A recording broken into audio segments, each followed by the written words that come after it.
Madame, Monsieur, bonjour et bienvenue sur Samoya Congo, la chaîne qui vous informe avec vous ensemble. On va essayer de décortiquer différents sujets d'actualité qui font la une des médias ici en République démocratique du Congo. Avant cela, je vous invite à vous abonner à la chaîne Samoya Congo, activer vos cloches de notification pour recevoir nos vidéos, nos émissions et beaucoup d'autres choses que nous faisons sur cette chaîne.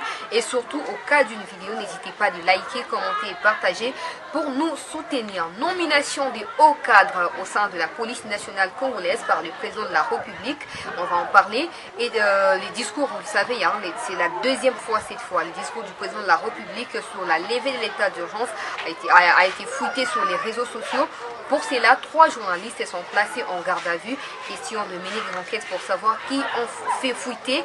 En tout cas, ces discours présidentiels de la République, quelques conseillers pourront être limogés dans les heures qui suivent. Question d'avoir abusé à la confiance du président de la République et aussi la haute trahison.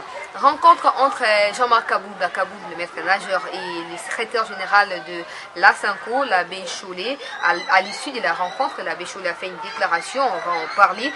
Affaire Boukangalonzo, le président de la République rebondit sur l'affaire, question de la justice, et s'est mêlé aussi dans cette affaire pour voilà, chercher à comprendre où sont partis les fonds qui ont été alloués à ces grands projets qui allaient être plutôt profitables au peuple congolais quand il s'agit de la vie sociale du peuple congolais. Et quant à ces sujets, Matata Ponyo, Premier ministre, qui a été à la tête de ces projets, sera auditionné aujourd'hui à la 4e rue parquet général de Matete. La Senko a visité, je l'avais parlé dans une de mes analyses, la Senko, à travers son secrétaire général, a visité Vital Kamerhe, Moulagna, et les FCC également ont visité Vital Kamerhe au sein de sa cellule à la prison centrale de Makala, mais qui cache en tout cas ces vagues de visites à la prison centrale de Makala. Les parquets général près la cour d'appel de Kinshasa, Matete, vient d'ouvrir une information judiciaire sur la gestion des fonds qui ont été alloués à plus de 50 millions qui ont été alloués à l'installation de la fibre optique en République démocratique du Congo. Et puis on va chuter avec la remise et reprise entre les générales Tambofour Amis avec le général qui devient désormais le général des FRDC.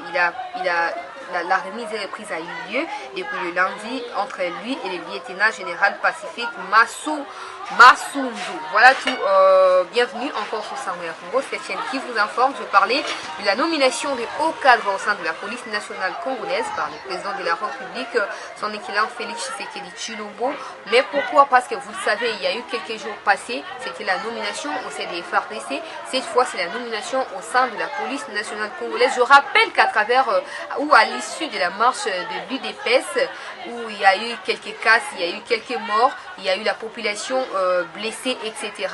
Le président de la République a été interpellé après avoir visualisé en tout cas les images de cette marche, et quelques cadres de la police nationale ont été impliqués, c'est-à-dire qu'ils n'ont pas respecté ce que dit la constitution de la marche pacifique, celle d'encadrer la population, de préserver la population et leurs biens. Ils ont usé des différentes forces, c'est-à-dire gaz lacrymogène, tir à balles réelles pour tuer la population, pour blesser la population. C'est comme ça que le président de la République a pu réfléchir avec ses conseillers et son équipe pour voir comment remanier en tout cas la police nationale congolaise. Ça va intervenir dans quelques heures. En tout cas, je reviendrai certainement pour vous faire le point. Question de vous dire qui est nommé qui est nommé quoi, où et pour quelle mission. Je parlais de la fuite du discours du président de la République quant à la levée de l'état d'urgence sanitaire de la République démocratique du Congo. Vous le savez, le pays a traversé pratiquement 5 mois, si on peut les dire, depuis du 20 au 23 août, 23 mars plutôt, dernier, jusqu'à aujourd'hui. Ça fait pratiquement 5 mois, 4 à 5 mois. La RDC n'était pas en mouvement, les frontières ont été fermées, les bars, les restaurants, etc. Donc les mouvements des Congolais a été restreint en fait par rapport à la propagation rapide de cette pandémie à coronavirus. C'est comme ça que le président de la République, après avoir mis en place des stratégies et aussi des méthodes pouvant faire face à cette pandémie, a jugé bon de lever cette mesure sanitaire, c'est-à-dire ouvrir les choses, relancer les activités sur toute l'étendue du territoire national. Mais bien avant cela, nous autres, on était plutôt au courant de ses discours à travers un message sonore qui a fuité, on ne sait pas qui a fait fuiter ces messages. Ça a circulé sur les réseaux sociaux et je tiens à rappeler que ce n'est pas la première fois, c'est la deuxième fois parce que les discours du président sur l'indépendance du pays avaient fuité également sur les réseaux sociaux. Mais qui a l'habitude de faire ces genres d'histoires? Qui sont les personnes qui sont là tout simplement en train de faire fuiter des choses, en train de trahir les présidents de la République? En tout cas, il faut que la vigilance soit désormais en place. Sinon, il y aura des choses qui seront à caractère diplomatique, qui vont fuiter et qui risqueront de faire mal au pays tout entier. Au pays tout entier. Il y a des stratégies qui sont comme ça en train d'être prises pour, par exemple, la guerre à l'est du pays, avec cette histoire de l'armée zambienne sur les sols congolais. Mais si vous êtes là en tant que journaliste et soi-disant de la RTNC en train de faire fuiter les choses, donc pour vous, il ne peut pas avoir réussite dans ces pays. Pour vous, il ne faut pas que le président réussisse dans sa vision. Non mais c'est du n'importe quoi. Ces trois journalistes, je ne veux pas citer leur nom ici parce que je ne fais pas leur publicité. Ils sont placés en garde à vue. Mais il faut que les enquêtes en tout cas soient vraiment lancées et qu'il y ait des enquêtes équitables. C'est-à-dire qu'il n'y ait pas de mainmise. Non, moi je suis je ne veux pas que mes journalistes subissent ça. Il faut que ces journalistes-là soient en mesure du possible poursuivis parce que c'est ce qu'on appelle aussi trahison. Comment vous êtes simplement des journalistes et vous vous donnez en tout cas les libertinages, si on peut appeler ça comme ça, à prendre les discours du président de la République, à mettre sur les réseaux sociaux avant que ces discours n'aient lieu. Et vous-même, est-ce que vous réfléchissez quand même en ce qui concerne la déontologie? Parce que nous tous là, nous avons fait, si ce n'est pas l'UPN, c'est l'IFACI, que nous savons tous ce que nous interdit et nous autorise la déontologie journalistique. Ce n'est pas ce que vous faites. Soit vous êtes manipulé, soit vous êtes utilisé par n'importe qui pour détruire l'image du président de la République. Mais quand même, sachez que ça ne va pas rester ou passer inaperçu parce que c'est vraiment de la haute trahison là. Parce qu'il y a gros risque qu'un jour, quand il y aura un plan pour déstabiliser tel camp politique ou faire arrêter tel monsieur dans les cadres politiques, vous serez là pour faire fuiter des informations. Non, messieurs, faites attention, voilà, on veut vous arrêter et tout. Et voilà, les plans là, il va échouer. Tout ce que le président est en train de faire, c'est pour le bien du peuple congolais et vous en faites partie. Ça ne sert à rien, en tout cas, de vous réveiller et commencer à trahir les présidents avec ce genre de choses. Moi, j'ai suivi ces discours-là. Bon, je n'avais pas cru, je n'avais pas foi en ces discours parce que je me disais, bon, ça peut venir d'où? Est-ce que la communication de la présidence n'est pas vraiment bien surveillée, n'est pas bien gérée? Est-ce que les gens qui sont placés dans cette communication ne sont pas vraiment des gens capables de pouvoir veiller? En tout cas, quant à ces genres d'histoires, je n'avais pas cru à ces discours-là. Mais après, je me rends compte que c'est la même histoire quand le président a pu prononcer ces discours. C'est la même chose. Donc, il y avait fuite. Et là, le Conseil national de sécurité a saisi les dossiers. C'est d'ailleurs ce Conseil national qui a pu placer ces journalistes en garde à vue, question de mener des enquêtes équitables et pouvoir aboutir à une issue, peut-être des poursuites judiciaires ou tout simplement relâcher ces journalistes et même les chasser au moins de la présidence de la République. Je parlais également de la présidence dans le sens où il y a quelques conseillers qui ont abusé à la confiance du président de la République en usant de la haute trahison. C'est-à-dire que, comme je le disais tantôt, qu'il y a des gens qui ont juré devant Dieu et le peuple congolais de ne rendre que des comptes à leurs autorités morales, à leurs chefs du parti, de partis politiques, etc. C'est comme ça que eux aussi, je ne veux pas citer leur nom ici, ils ont abusé de la bonne volonté, de la bonne foi du président de la République pour pouvoir faire du n'importe quoi, raconter du mensonge au sujet de quelques stratégies qui sont prises dans le sens de la sécurité du pays. Eux aussi, ils ont été auditionnés.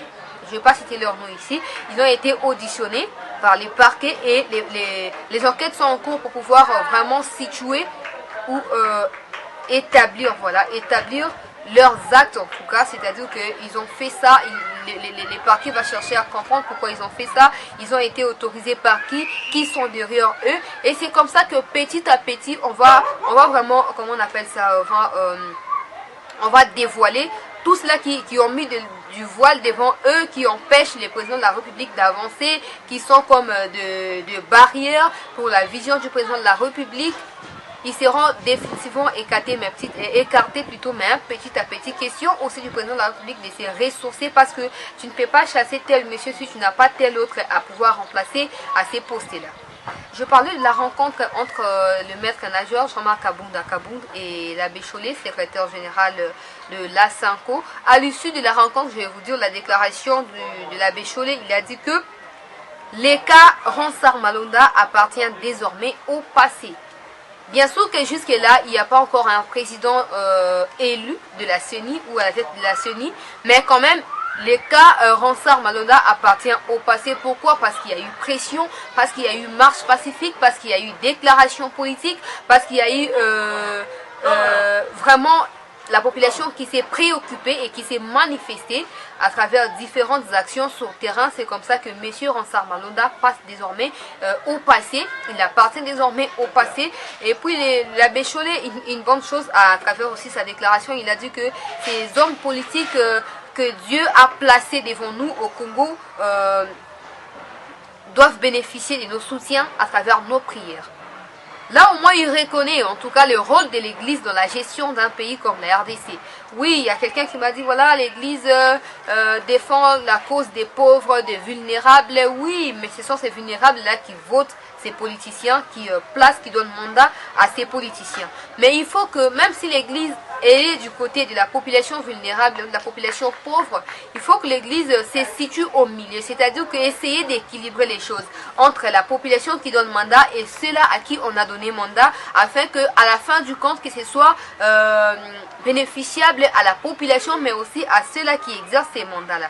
C'est comme ça que, voilà, l'abbé Chollet a reconnu au moins le rôle de l'Église dans ces processus, surtout en cette période de crise que traverse la RDC. Vous le savez, hein, cette coalition qui ne jouit à personne, que ce soit du côté du président Félix, que ce soit du côté du FCC.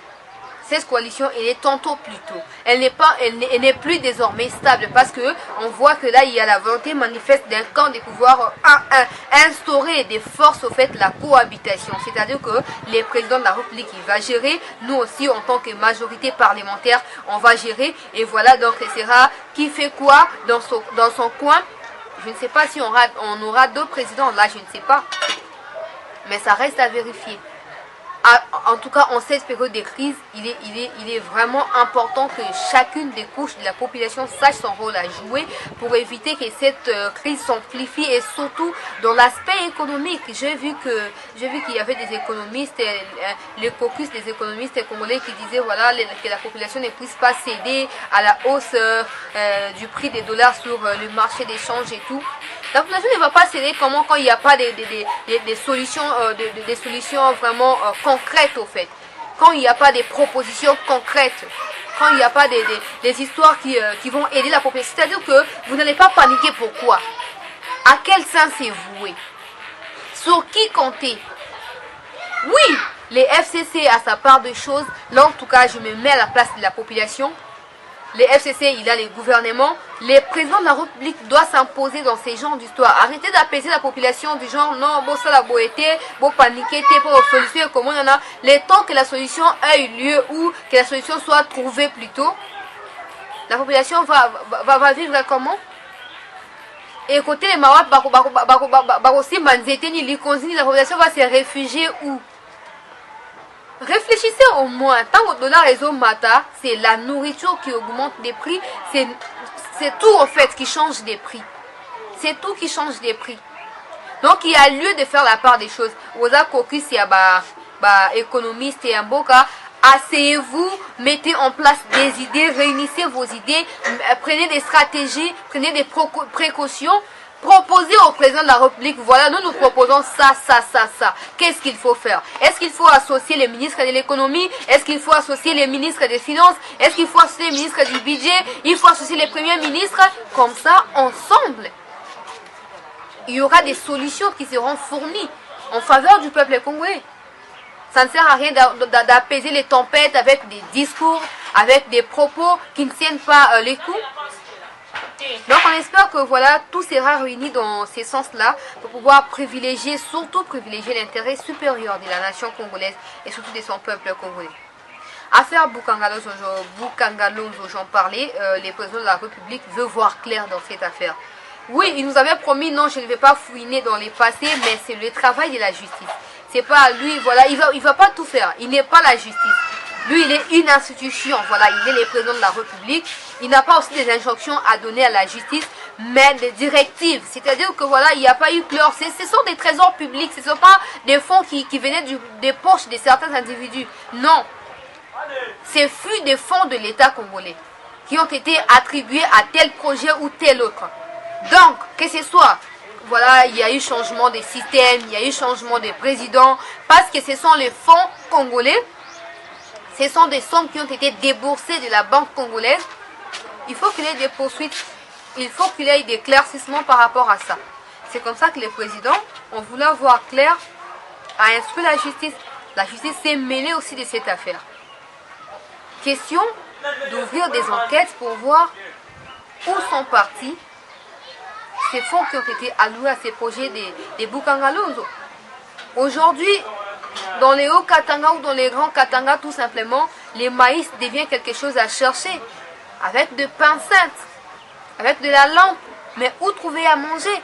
Alors que ces projets allaient être profitables au peuple congolais, parce que ce ne fut pas un projet de 5 ans, encore moins dans la gestion de l'ancien président Kabila. Ça n'allait pas finir par là. Il fallait mettre en place des initiatives en question de la relève. Vous êtes Matata Ponyo par exemple, aujourd'hui vous êtes Premier ministre, après vous sachez qu'il y aura quelqu'un d'autre. Mais il faut établir ces liens-là. Question de permettre à ceux qui viendront après vous, de pouvoir continuer dans la même lignée. Ce n'est pas ce que vous avez fait. On a vu que ces projets ont commencé, oui, avec beaucoup d'ampleur, avec beaucoup d'enthousiasme, mais après ça s'est arrêté d'un coup. Mais pourquoi? Il n'y a pas eu de raison. Personne n'a été interpellé. Moi-même, personnellement, j'ai participé à une séance à une conférence plutôt animée par Matata Ponyo sur la bonne gouvernance. Il a expliqué, il y a eu des questions dans le sens là où sont partis les fonds de ces projets des Bukangalonzo. Qui ont été les figures phares de ces projets? Pourquoi vous n'avez pas associé les agronomes, étudiants congolais, de l'UNIKIN, de l'UPN? Je vous donne sa réponse. Oui, j'ai été coordinateur de ces projets-là, mais je n'avais pas tous les pouvoirs. Il s'est arrêté là, là je l'ai dit parce que j'étais présente. Il n'a pas ajouté autre chose. C'est-à-dire que lui aussi, il était coordinateur, mais il y avait une même mise sur lui. Mais qu'est-ce qu'il avait fait?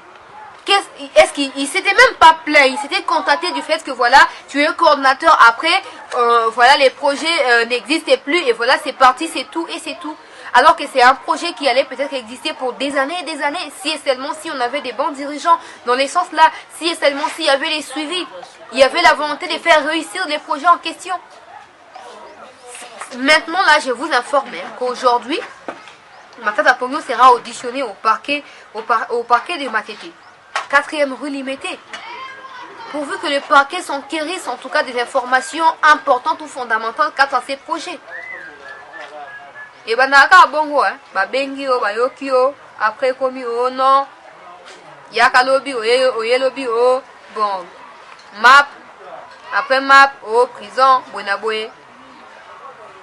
Le peuple congolais a besoin de voir clair dans ces projets et que l'audition par exemple de Matata Ponyo ne se limite pas là parce que lui il était coordinateur, mais il coordonnait, mais quand même il y avait des compartiments, quand même il y avait des parties au sein de sa coordination.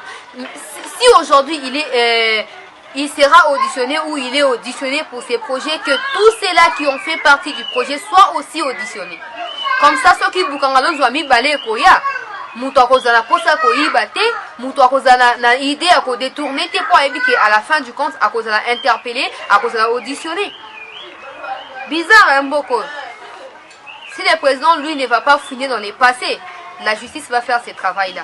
Peut-être que cette affaire des Bukangalonzo nous annonce, hein, ça peut être le deuxième procès ou l'avant-procès chez Camille, vous le savez, hein, que le dossier là il n'est pas encore enterré. Là je vous rassure que le dossier il n'est pas encore enterré. Le dossier il est en cours.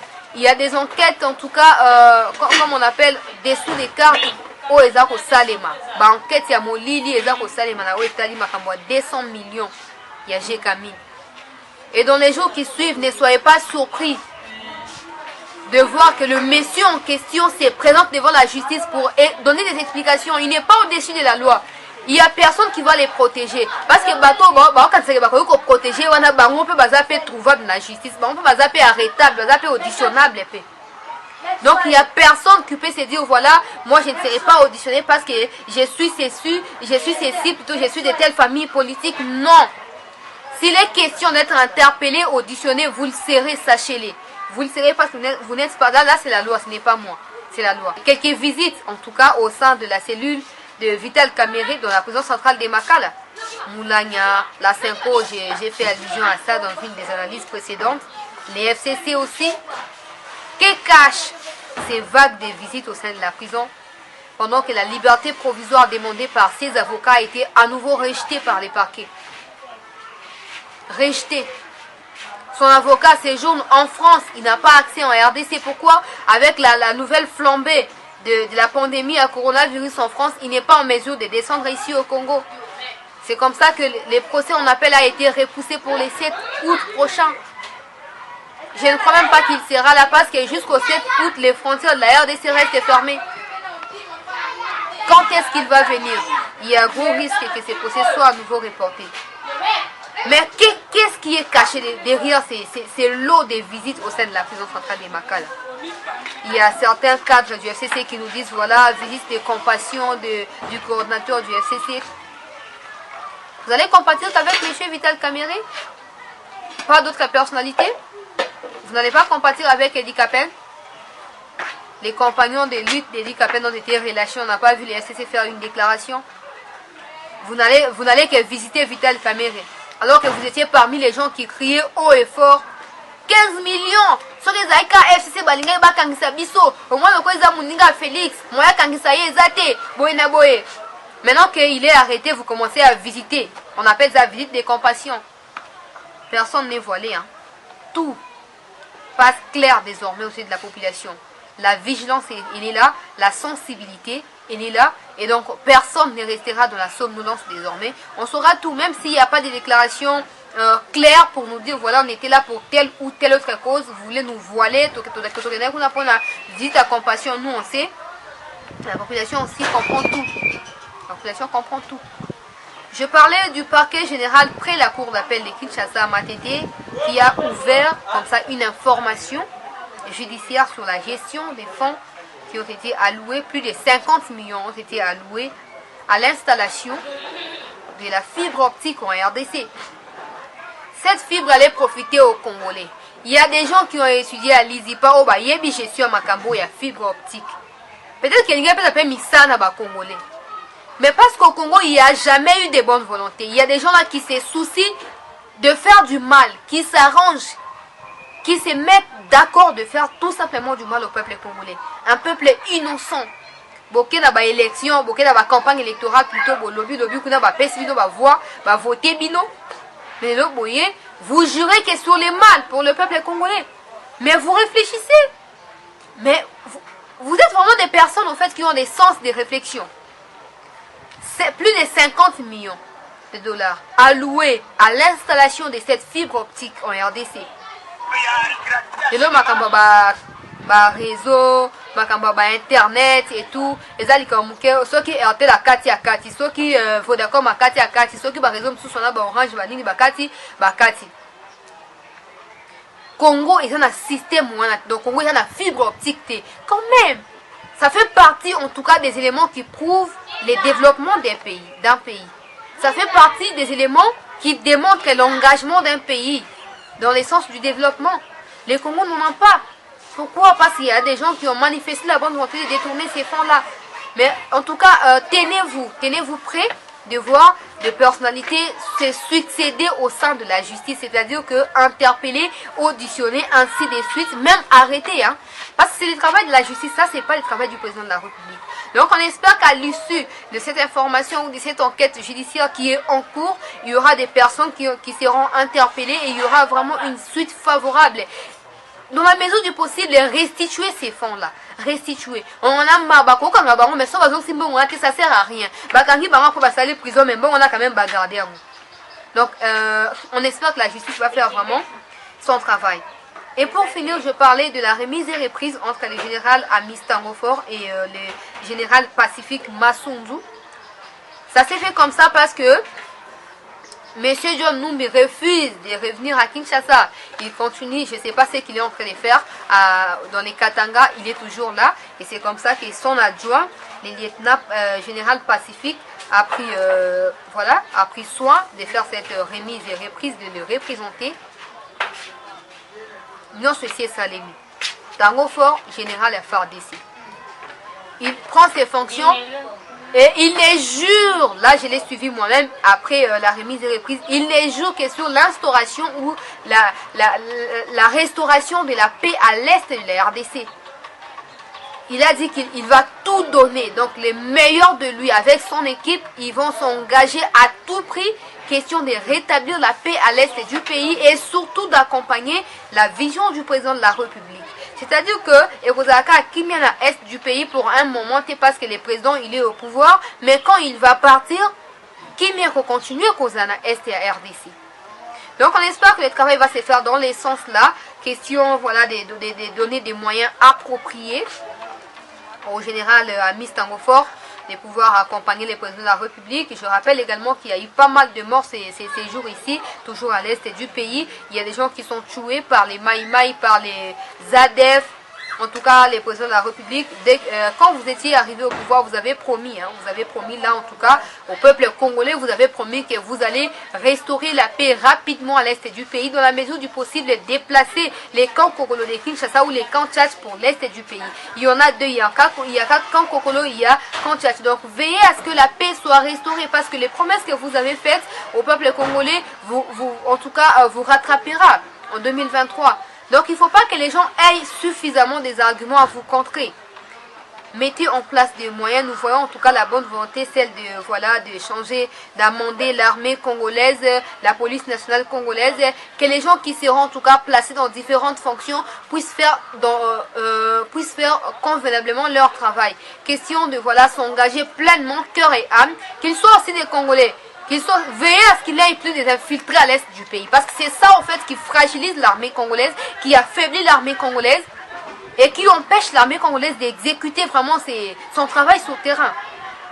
Donc nous espérons qu'avec votre implication, Monsieur le Président de la République, tout ira mieux en faveur du peuple congolais et que nos confrères ou nos frères de l'Est du pays vont pouvoir jouer quand même de votre vision, jouer quand même de votre bienveillance et surtout de votre 5 ans en termes de mandat en tête de la République démocratique du Congo.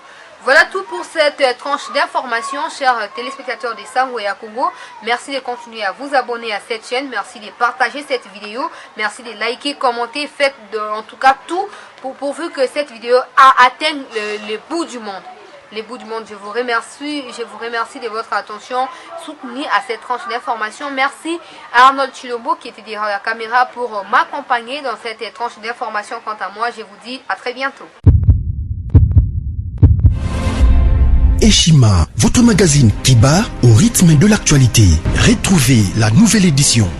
Exclusivité, l'an 1 des Baseyane Nanga. Métamorphose et décollage de la province du Haut-Ouélé. À la manœuvre, Christophe Nanga. Avec abnégation et patriotisme, les gouverneurs Baseyane est déterminé à lancer la province du Haut-Ouélé sur la voie du développement intégré. Interview, prise en charge des malades, la maîtrise de la propagation du coronavirus. Docteur Eteni répond à toutes les questions. Économie, la baisse des prix, les combats permanents d'Acacia, Bandoubola. Dossier Eshima, mécanisme national des suivis historiques et réalisations. Focus, Sele Yalagouli propose des nouveaux paradigmes de développement indispensables à la relance de l'économie. Nation, championne du social, Agnès Mouad Nawej et la CNSS offrent $1 million dans la lutte contre la pandémie Covid-19. Moussa Mondo sensibilise et prend en charge des personnes vulnérables. Parité, Olive Lembe Kabila, modèle de générosité et d'entrepreneuriat féminin. Afrique, un déconfinement aux multiples facettes. Retrouvez l'intégralité du magazine Eshima dans les kiosques. Eshima Magazine, un nouveau standard d'information.